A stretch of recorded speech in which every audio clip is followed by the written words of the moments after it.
Hola, buenas noches, bienvenidos al vuelo de la abeja. Soy Luciano Reboredo y el día de hoy, como todas las semanas, tenemos una gran cantidad de temas de la agenda política nacional e internacional para comentarlos con ustedes. Queremos comenzar compartiendo con ustedes un video que apareció en el canal de televisión Willax, en que se ve a Verónica Mendoza azuzando a un grupo de comunistas y criticando al gobierno de Dina Boluarte. Hay que mencionar que en el Perú vivimos una paradoja permanente, ¿no? Dina Boluarte llegó a la presidencia porque era la vicepresidente de un gobierno de izquierda. Sin embargo, en el acto mismo de convertirse en presidente de la República, se convirtió también en el enemigo y en el objeto de todas las pullas de la izquierda más radical y de la izquierda caviar.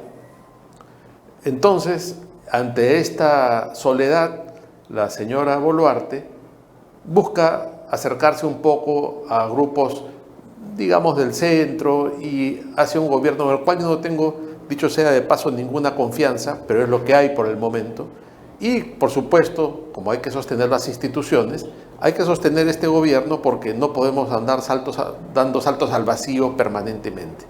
Sin embargo, la izquierda radical y los caviares no la soportan, ¿no? Y hay una guerra a muerte entre este gobierno y la caviarada. Y más aún cuando van perdiendo instituciones de las cuales han venido viviendo a través de consultorías, y ya sabemos cómo viven los caviares, siempre prendidos del presupuesto del Estado.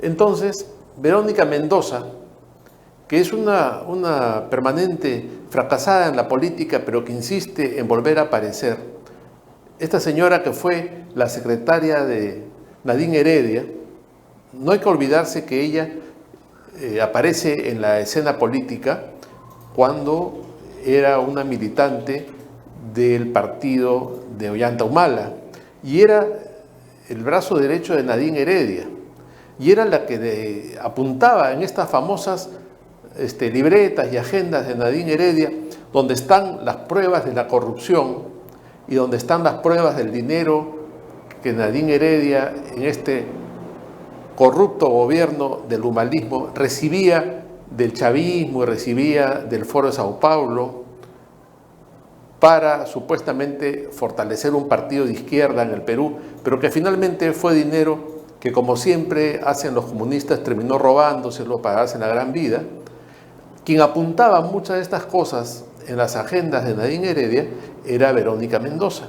Eso está comprobado, sin embargo, ahí sigue este tema olvidado muchas veces, ¿no? Entonces ahora Verónica Mendoza, como hay este enfrentamiento entre las izquierdas y el gobierno y todo lo que estamos comentando, reaparece en una reunión de fracasados comunistas para hablar del gobierno y decir que lo van a tumbar y qué sé yo.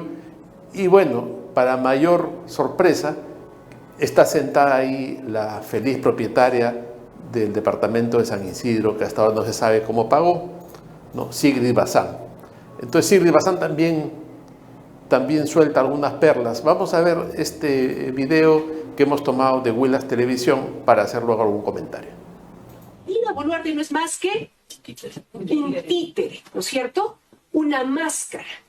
En realidad lo que tenemos al frente es una coalición mafiosa y autoritaria. ¿Podremos realmente vencerlos? Claro que sí, compañeras y compañeros. Yo no les voy a decir que mañana vamos a tumbar al gobierno. No. Pero lo vamos a hacer. Quizás nos tome un poquito más de tiempo, ¿no es cierto? Pero lo vamos a hacer. Hemos regresado a que la cárcel está para el pueblo movilizado y para los cuello y corbata todo lo demás, todos los favores, todas las bollerías. Entonces yo no quiero representar, sinceramente, el día de hoy al Congreso. Que finalmente estas luchas que se conquistan, y que cuando decimos además sin luchas no hay victorias, son las luchas del pueblo. Ahí las tenemos, ¿no? A este par de representantes de la izquierda peruana, que son una vergüenza las dos, ¿no? Sigrid Bazán diciendo que ella no quiere representar al Congreso, entonces que se vaya, que no asista más al Congreso, y el Congreso que la someta a la Comisión de Ética. Permanentemente ella se dedica a desacreditar al Congreso de la República. Ahí están, ¿no? Ahí están las dos, ¿no? Este par de comunistas que lo único que hacen es eso, ¿no? Propaganda y en la medida que pueden vivir del Estado. ¿De qué vive la señora Verónica Mendoza? Nadie lo sabe, ¿no? Sigrid Bazán sí sabemos de qué vive, pero tampoco sabemos cómo vive así, ¿no? Porque evidentemente sus ingresos no están acorde con su estilo de vida. Algo raro hay ahí y es algo que hay que investigar, ¿no? Y entonces hablan de la mafia, una coalición mafiosa, más coalición mafiosa que aquella de la cual era parte Verónica Mendoza con Nadine Heredia, ¿no? Y hablan de las luchas del pueblo. Siempre estos comunistas hablan del pueblo, se llenan la boca hablando del pueblo. Pero cuando uno les pregunta qué cosa es esa entelequia, esta cosa abstracta a la que le llaman pueblo, pues obviamente no está claro. No está claro a qué se refiere. Y por supuesto también en la mesa está este señor que usa faldas y que hace llamar Gaela, ¿no? Que también está ahí siempre desde ayayero de Verónica, ¿no? Y que ya lo hemos visto también cómo se enfrenta a la policía y cómo es un teatrero, ¿no? Entonces ahí se completa este trío, ¿no?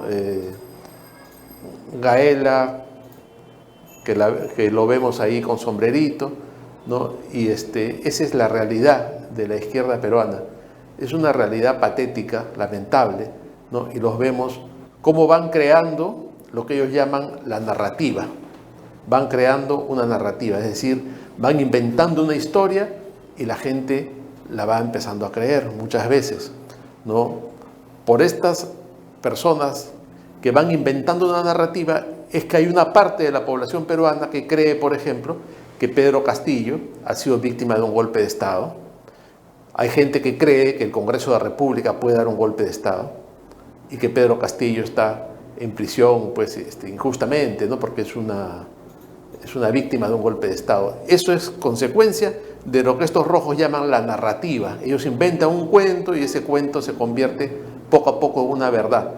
Y es así que, por ejemplo, tenemos a Lula da Silva dándole un mensaje a Maduro y diciéndole cómo hay que inventar una narrativa. Vamos a verlo.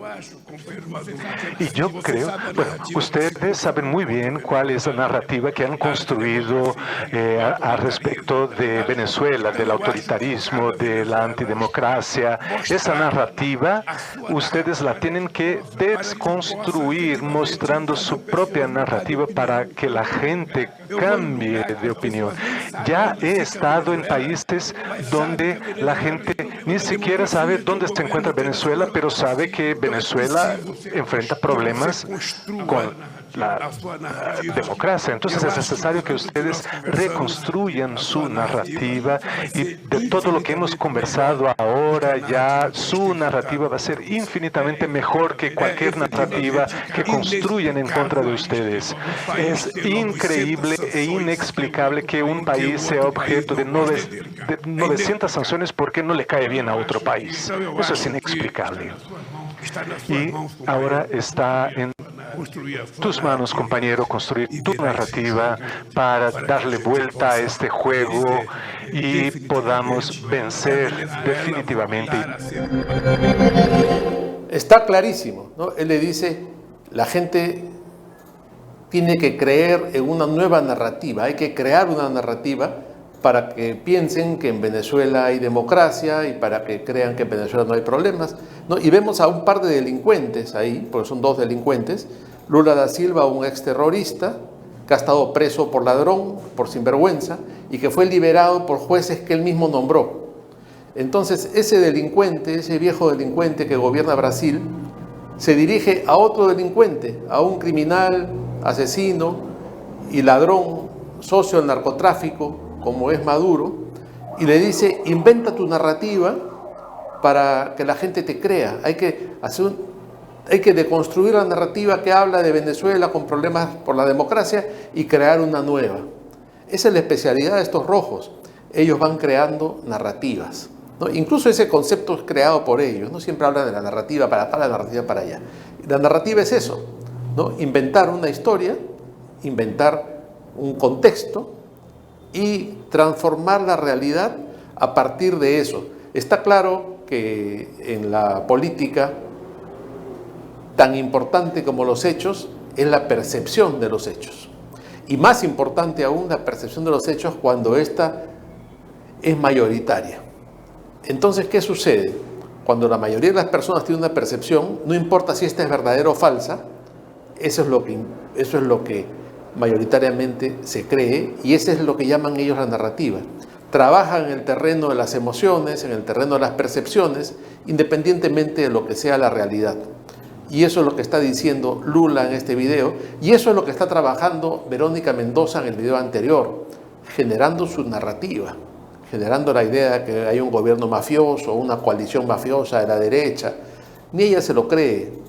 Pero como todos estos delincuentes piensan así, todos estos terroristas piensan así, manipulan a la gente inventando la narrativa comunista de la cual todos tenemos que terminar creyendo y transformando la realidad a partir de estos cuentos chinos que inventan para manipular a las mayorías, ¿no? Entonces aparece Sigrid Bazán hablando sin luchas no hay victorias, y la otra diciendo vamos a tumbar el gobierno poco a poco, ¿no? Y en el fondo sabemos que todo es mentira, ¿no? Y que todos son cuentos inventados por estos falsos valores que crea la izquierda, ¿no? Estos delincuentes que terminan gobernando los países.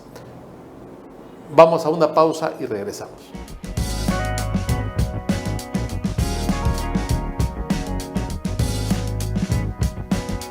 Hola, soy Luciano Reboredo y los invito a acompañarnos todos los miércoles a las 8 de la noche en El Vuelo de la Abeja, donde analizamos lo último del acontecer político nacional e internacional. No lo olviden, todos los miércoles a las 8 de la noche en BHTV.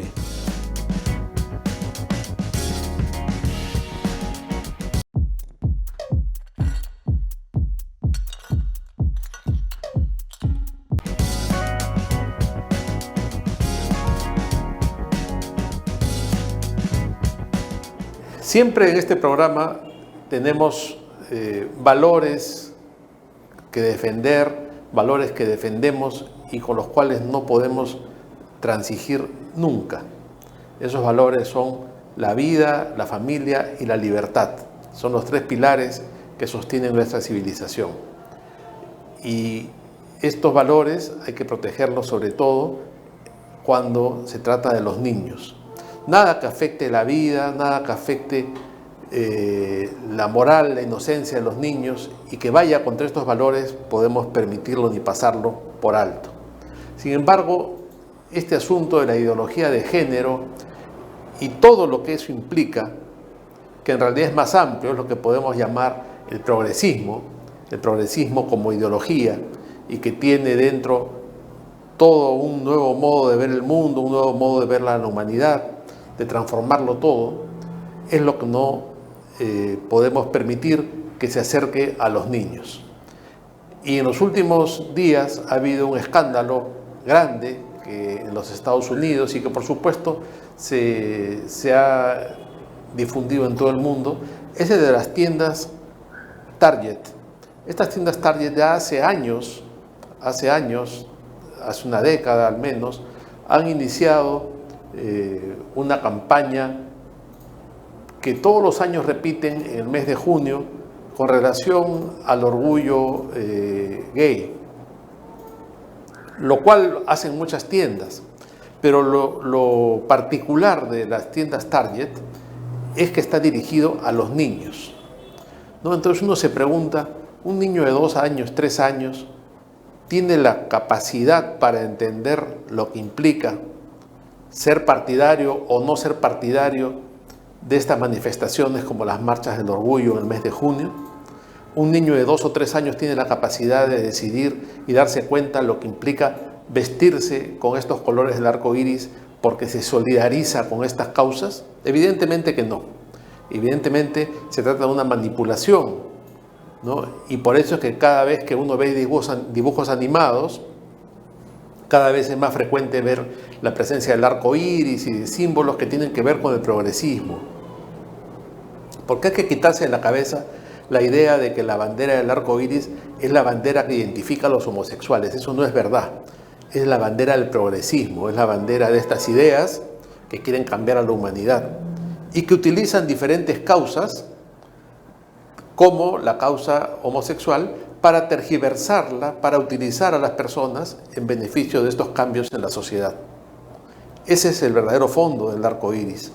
Y entonces esta tienda Target ha tenido una gran campaña en contra cuando diferentes segmentos de la sociedad norteamericana se dieron cuenta de que estaba yendo directamente por los niños, ¿no? ¿Y qué ha sucedido? Se han visto en la obligación de retirar esta colección, entre comillas, de ropa LGBT infantil de sus tiendas. Vamos a ver un pequeñísimo informe de un canal de televisión norteamericana de más o menos qué es lo que ha sucedido y luego continuaremos comentando. Budweiser han caído presa del pánico también.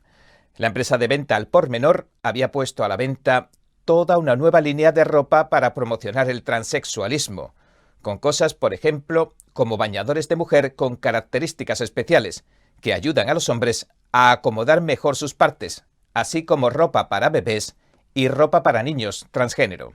En la colección también había ropa de la firma londinense Prallen, que, como se descubrió después, promociona abiertamente el satanismo como complementario al transexualismo. Ahora han cerrado la tienda que Prallen, la londinense, tenía en Internet.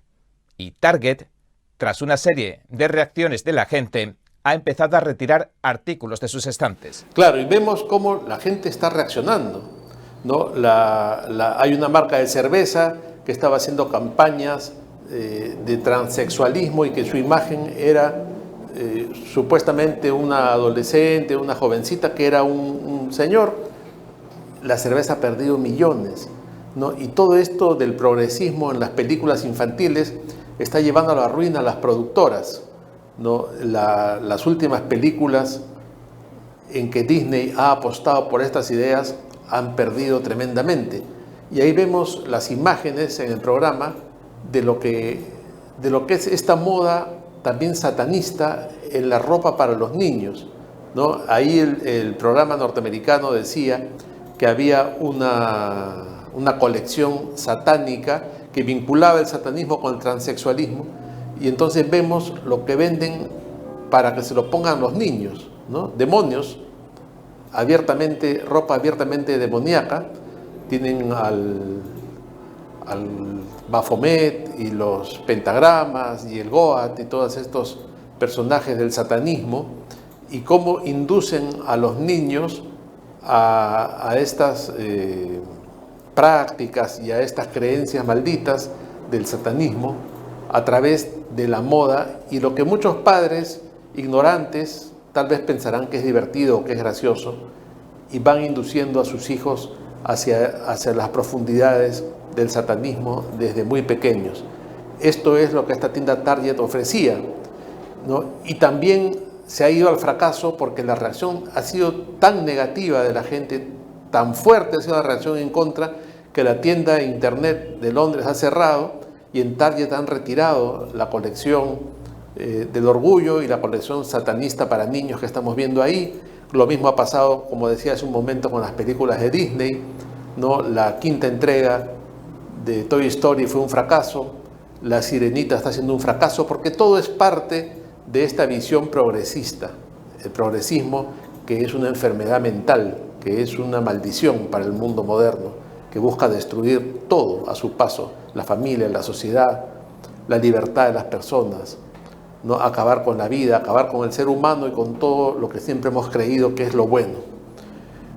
Y como un ejemplo más de lo que está pasando con los niños en muchas partes, Hay un padre de familia en los Estados Unidos que ha tenido que hacer una batalla judicial enorme para recuperar la custodia de su pequeño hijo, porque el pequeño niño estaba siendo sometido a una presión, a una tortura por parte de la madre, que sin duda es una demente, una enferma, que lo quería convencer al niño de que era una niña y que lo quería convertir a tan corta edad en un trans, porque era un trastorno mental de esta señora, porque obviamente van a ver ustedes, el niño declara la verdad.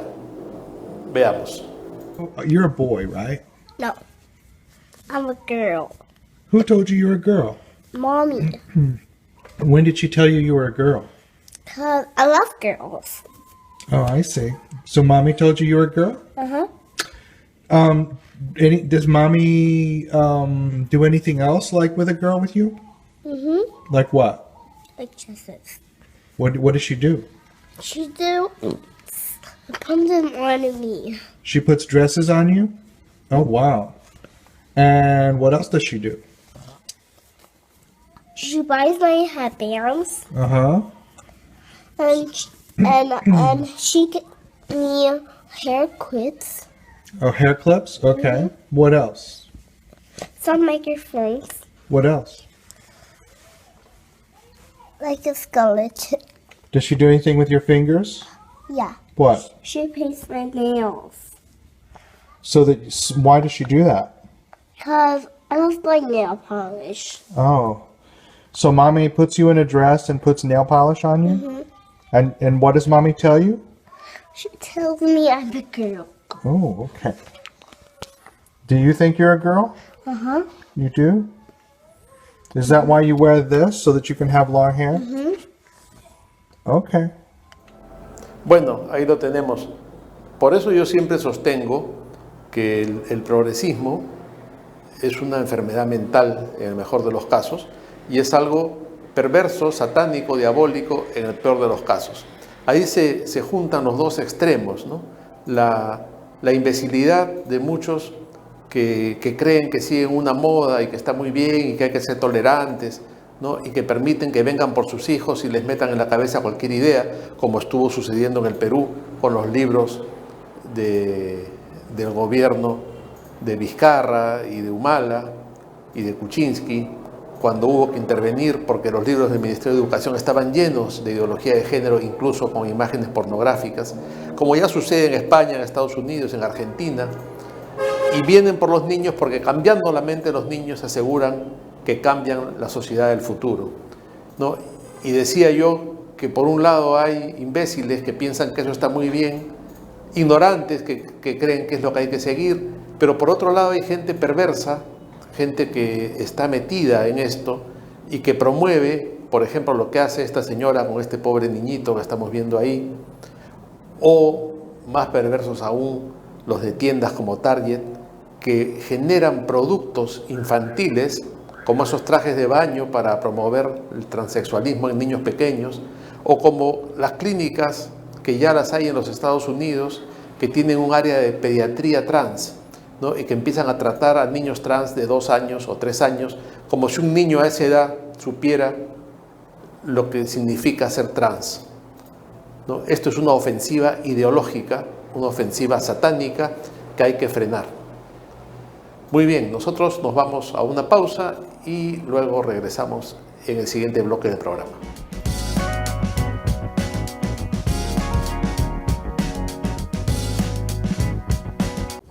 Hola, soy Luciano Reboredo y los invito a acompañarnos todos los miércoles a las 8 de la noche en El Vuelo de la Abeja, donde analizamos lo último del acontecer político nacional e internacional. No lo olviden, todos los miércoles a las 8 de la noche en BHTV.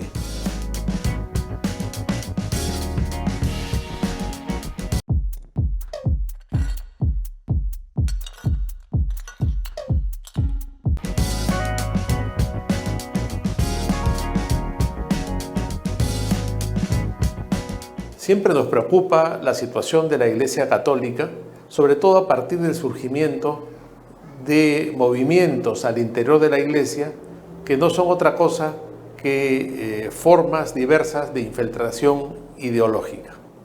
Me refiero concretamente a lo que se conoce como la teología de la liberación, La teología de la liberación es una reinterpretación marxista del mensaje cristiano.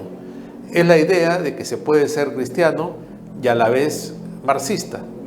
Esta infiltración ideológica tiene sus orígenes en mucho tiempo atrás en lo que en Francia se llama la Nouvelle Théologie, la nueva teología, de la cual beben algunos teólogos latinoamericanos como Bernardo Boff o como Gustavo Gutiérrez, sacerdote peruano, que es el que escribe el famoso libro La teología de la liberación, y que habla de la liberación del pueblo de Dios, que es un pueblo que va en camino hacia su liberación, pero no es la liberación espiritual, no es la liberación que propone la salvación de las almas, sino una liberación de tipo social, ¿no? Incluso crea un concepto que es el pecado social. El pecado social que tiene que ver con la injusticia en la tierra, cosa que la Iglesia siempre ha combatido, por cierto, pero al haber un pecado social no hay un pecado individual claramente establecido, por lo cual la salvación ya no es una salvación individual, sino una salvación colectiva. Es una visión marxista que ellos introducen y quitan mucho de lo que tiene que ver con la presencia de Cristo en el culto, y pasa de ser una iglesia basada en Cristo, la iglesia cristocéntrica, para convertirse en una iglesia antropocéntrica, que pone al hombre como centro de todo. Eso ha ido tomando mucho cuerpo en los años 80, y gracias al Papa Juan Pablo II y al entonces cardenal Joseph Ratzinger, que luego sería Benedicto XVI, esta teología fue condenada y proscrita. Incluso la Sagrada Congregación para la Doctrina de la Fe publicó un importante informe que descalificaba estas desviaciones teológicas. Gustavo Gutiérrez entró en cura de silencio durante varias décadas y, por ejemplo, se recuerda mucho la imagen del Papa Juan Pablo II cuando visitó Nicaragua y amonestó severamente a un sacerdote que era promotor de estas ideas y que llegó incluso a ser un rebelde, que era Ernesto Cardenal, el cual fue suspendido en sus labores sacerdotales por su adscripción a esta ideología marxista.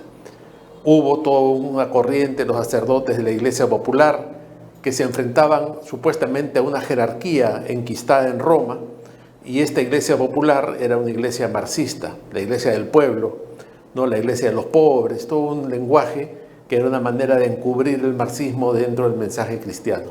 Lamentablemente, con el Papa Francisco, han vuelto muchos de estos personajes a tomar cuerpo, a tomar forma, a tomar, ideológicamente hablando, y a tomar fuerza dentro de la iglesia. Y el lenguaje hoy de la iglesia es un lenguaje que más parece el de una ONG ambientalista. Hay movimientos dentro de la iglesia que promueven ciertas ideologías ajenas a la fe católica, y hay nombramientos que sorprenden, como el de nuevo Cardenal Primado de Buenos Aires. Vamos a ver un video que luego comentaremos. Apenas pasado el 25 de mayo de 2023, fecha patria usurpada por un mega acto partidario que tuvo como protagonista a la vicepresidente condenada por corrupción, la Argentina se despertó con la peor noticia: la elección de un clérigo militante para ocupar la sede primada de la nación, el obispo villero Jorge Ignacio García Cuerva. El Papa Francisco lo preparó con esmero para implementar sus paradigmas sociales y eclesiales y sus opciones políticas en la Argentina. Lo designó obispo auxiliar de Lomas de Zamora antes de cumplir los 50, en 2017. Consagrado en 2018, lo envió al año siguiente como titular de Río Gallegos. En su escudo episcopal el obispo villero colocó unas chapas como expresión de su opción pastoral. En abril de 2022 el Papa lo tuvo un mes residiendo en la Casa Santa Marta, en el Vaticano, preparándolo para su misión. Grande es la consternación entre fieles y clero. Un compañero de seminario cometió la imprudencia de hacer un comentario que muy pronto tuvo su retractación. Con García Cuerva fuimos compañeros de seminario. Él estaba 2 años más adelantado que yo, pero lo conozco bastante. Pero lo conozco a él porque fuimos compañeros. apoyo al terrorismo, es kirchnerista, peronista y es recontra francisquista. Así que no se ilusionen, al contrario, lo peor que nos pudo pasar, lo peor de lo peor lo eligió para ponerlo allí. No siguen la doctrina de la iglesia de siempre. Están destruyendo la iglesia continuamente, diciendo que es bueno lo que es malo y malo lo que es bueno. Así que es antimilitar, por supuesto, amigo de la abuela de Plaza de Mayo, por supuesto que sí. Así que no se ilusionen para nada. Lo que sí les puedo asegurar que es lo peor que puede haber sucedido. Así que a rezar mucho y bueno, a pedirle al Señor que con su providencia nos acompañe. Que viva Cristo Rey, viva María Reina y el glorioso Patriarca San José. La reprimenda no se hizo esperar. Bueno, quiero pedir públicamente disculpas por los dichos manifestados por WhatsApp en relación al nuevo nombramiento del arzobispo de Buenos Aires que designó el Santo Padre Francisco, Monseñor García Cuerva, también por lo referido al señor arzobispo de La Plata, Fernández, y manifiesto que mis dichos son mendaces, que no se corresponden con la realidad, que solamente fue un comentario sin sentido. Solicito a todos el perdón, me arrepiento de todo el contenido del audio que hice circular, y además de eso, bueno, quiero dejar en claro que no tengo nada contra las personas de orientación gay, para nada, no es una actitud de Cristo. Así que bueno, eso quiero decirlo claramente, que pido disculpas si alguno se sintió herido y a todos los que haya podido escandalizar. Desde ya pido el perdón y la bendición del Señor y su misericordia. Esto es lo que nos espera, el pontífice de la sinodalidad, el que invita a la parresía y dice que le desagradan los chupamedias, en realidad somete con mano de hierro a la estricta uniformidad partidaria, sin disidencia posible. Durante las próximas 2 décadas, por lo menos, si Dios no dispone otra cosa, nuestra patria estará sometida a los vetustos pero no menos nefastos dictámenes de la teología de la liberación, ahora presentada como teología del pueblo. Dios tenga piedad de la Argentina.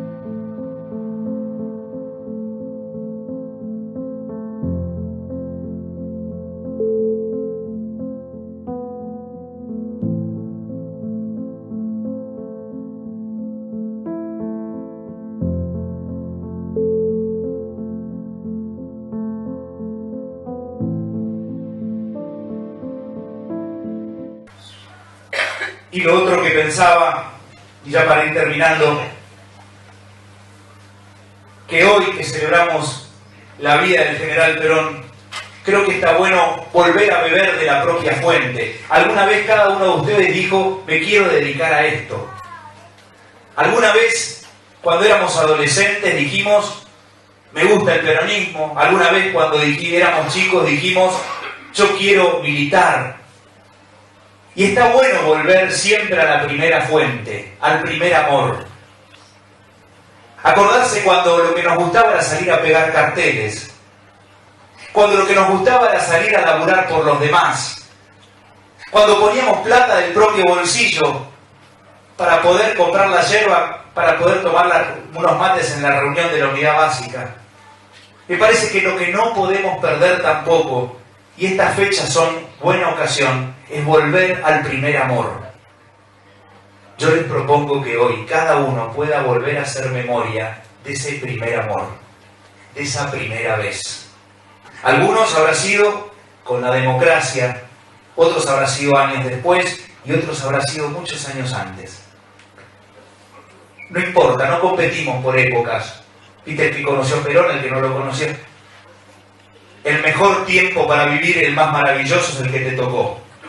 Así que no vamos a entrar en discusiones de épocas. Pero lo que estoy seguro es que todos coincidimos en que alguna vez dijimos, yo quiero ser peronista. Yo me juego en esta idea. Yo quiero un país distinto. Yo quiero un mundo distinto. Yo quiero ser testigo de buenas noticias. Yo quiero luchar porque quiero seguir contagiando esperanza. Yo quiero estar metido en medio de la gente. Estoy seguro que todos, porque por sobre todas las cosas la militancia política es vocación social. Todos alguna vez vivieron eso. hoy les propongo que lo podamos volver a vivir juntos, haciendo memoria de aquel primer momento. Termino con un texto, una vez más, del general Perón que me parece que está bueno para este momento. A mí esta historia me parece conocida, me parece que se está repitiendo algo. Todos ustedes recordarán con qué rapidez se aceptó cuando el cardenal Juan Luis Cipriani, de tan brillante trayectoria y que también hizo por la Iglesia peruana, cumplió los 75 años, inmediatamente fue cambiado. Cosa que no sucede, por ejemplo, con el lamentable cardenal Barreto, que hace tiempo que ya tiene que ser cambiado allá en Huancayo, en Junín, ¿no? Y vemos cómo la Iglesia peruana también tuvo un cambio rarísimo, ¿no? Vino un sacerdote desconocido de una pequeña parroquia del Rímac, de una trayectoria oscura, como Carlos Castillo Matasoglio, un hombre de pobre teología, de pobre entendimiento y de oscura trayectoria, y terminó convertido en arzobispo de Lima, ¿no? Sucesor de Santo Toribio Mogrovejo, nada menos. Y es un comunista. Es un tipo que no cree lo que practica. Es un tipo que da un mensaje lamentable cada domingo en la Catedral de Lima y que está destruyendo la iglesia, que lo primero que hizo fue tener entre su gente de confianza a feministas y abortistas en el arzobispado de Lima, y que si no lo hubiéramos denunciado en La Abeja, como lo hicimos oportunamente, hasta ahora seguirían ahí y no sabemos qué más habrá. Pero es un hombre lleno de odios y de conflictos y que está destruyendo la iglesia peruana.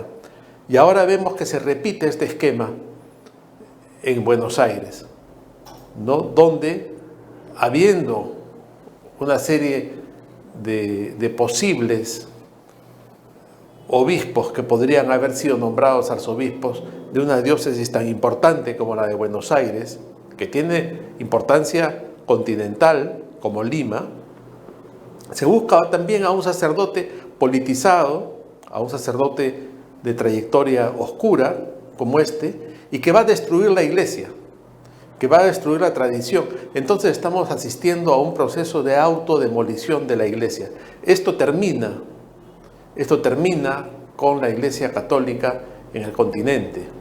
En un sentido, por supuesto digo figurado, porque la iglesia es eterna, y porque mientras queden un puñado de católicos que conserven la fe y que conserven la tradición, la iglesia está viva. Pero iglesias tan potentes socialmente, tan importantes como la iglesia de Buenos Aires o como la de Lima, están en manos ahora de improvisados y de gente ideologizada, como este sacerdote que ahora es arzobispo de Buenos Aires, o como Castillo Matasoglio, lamentable arzobispo de Lima, un hombre lleno de ideología, lleno de marxismo, con un pasado oscuro, que hasta su propio sobrino, el hijo de su hermano, lo ha acusado de cosas terribles. Esa es la situación de la iglesia, lamentablemente, en este momento en el mundo. Nos vamos a una pausa y luego regresamos con la última parte del programa.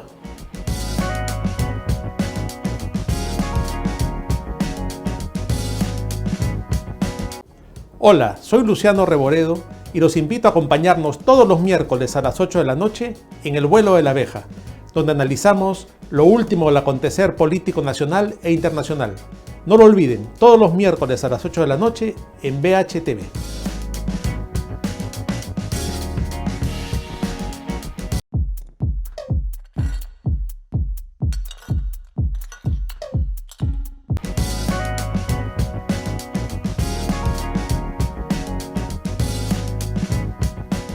Cuando hace un tiempo Pedro Salinas Chacaltana, el periodista caviar conocido por todos, difamó al arzobispo de Piura, Monseñor Eguren Anselmi, fue condenado por un juzgado en Piura como difamador, porque Monseñor Eguren lo querelló.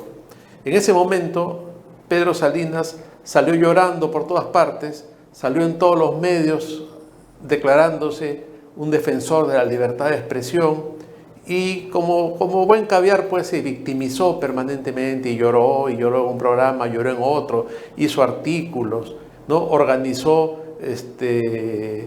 polladas, organizó fiestecitas profundos para pagar su pasaje y poder ir a Piura para ir a las audiencias. Pero lo más interesante de esta victimización de Pedro Salinas es que decía en todo momento que había que respetar la libertad de expresión y se manifestaba en contra de este tipo de actitudes que eran las querellas por difamación cuando había que promover la libre expresión de los medios de comunicación y de los periodistas. Cosa con lo cual estoy de acuerdo, finalmente en algo coincidimos. Pero ¿qué pasó? Fue condenado y pasó el tiempo. Ahora, como los caviares siempre tienen una doble moral, el señor Salinas, pasado el tiempo, me ha querellado a mí también, supuestamente por haberlo difamado. La verdad de las cosas es que me interesa muy poco su querella, y la verdad de las cosas es que esta querella ya fue en diciembre del año pasado desechada por un juez. Esta querella fue declarada no al lugar en una sentencia que además era una lección de periodismo para el señor Salinas, que se explicaba por qué razón estaba siendo declarada no al lugar. Sin embargo, tras una apelación ha vuelto y ha sido admitida. Cosa que es muy normal que admitan una denuncia, una querella o simplemente, ¿qué significa? La señora jueza ha dicho, bueno, se admite, vamos a ver ahora las pruebas. Entonces este señor, así como lloraba cuando fue condenado y cuando fue querellado, ahora celebra como un triunfo que hayan admitido su querella. Cosa que no es ningún triunfo, simplemente ha sido admitida, y la alegría le va a durar lo que dure el proceso, porque yo estoy seguro que al final, con un buen planteamiento, se va a demostrar que en ningún caso ha sido difamado. Todo lo que hemos publicado en nuestro portal La Abeja, tanto sobre este señor Pedro Salinas, como sobre su socia Paola Ugaz, que es algo que a él le preocupa mucho, todo ha sido fundamentado en hechos concretos. Y cuando no ha sido fundamentado en un hecho concreto, ha sido fundamentado en documentación obtenida de la Fiscalía, o cuando ha sido una conclusión de una cosa y de la otra, ha sido publicado en términos condicionales hasta que se ha comprobado. Como se comprobó, por ejemplo, que su empresa Chisac había recibido dinero del señor Graña y Montero para entregárselo a la empresa de publicidad Ogilvy, que hacía la campaña de Susana Villarán, y había facturado una factura, valga la redundancia, una factura por un servicio que no habían brindado. Es decir, se había blanqueado este dinero para podérselo facilitar a Susana Villarán. Esto lo denunciamos nosotros y no es una calumnia, ni una injuria, ni una difamación, porque eso está en este momento siendo investigado en la Fiscalía de la Nación. Entonces, yo insisto en que la alegría les va a durar lo que dura el proceso, no lo que dura demostrar que no ha habido ninguna difamación. Ahí está un tuit que ha publicado Pedro Salinas, ¿no? Luciano Reboredo, director del portal La Abeja, por fin es procesado por difamación agravada contra mí, ¿no? Y arroba a una serie de impresentables, ¿no? Al rojo Ronald Gamarra, a Julio Arbizú, que no le voy a decir nada porque también es otro que se ofende siempre, a Aarón Alemán, que es su abogado, que es parte del estudio de Arbizú, a la reportera que es Paola Ugaz, Daniel Llovera, que es otro parte del equipo, ¿no? A esa jauría de impresentables, inmundos de IDL, del cual forman parte todos ellos, y ahí está este enano mental que es el abogado Rivera, y a mi gran amigo J.E. Exorcismo, que no es otro que el señor Escardó, ¿no? Que también es un permanente turiferario de Pedro Salinas y de Paola Ugaz. Entonces busca pues en este proceso de victimizarse y de celebrar este pequeño triunfo, ¿no? Una pequeñez a la medida de su persona, que lo alegra, pues, ¿no? Entonces, me imagino que entre los humos en los que vive, de una personalidad desbordante. Es un momento de alegría que lo felicito, pues ha sido admitida su querella. A mí me causa gracia, y me causa más gracia esta celebración, a la cual se han sumado un montón de caviares, de impresentables, de sobones, ayayeros, como Rivera y compañía. ¿No? Celebren nomás, al final nos veremos las caras. Muy bien, adiós, se acabó el programa.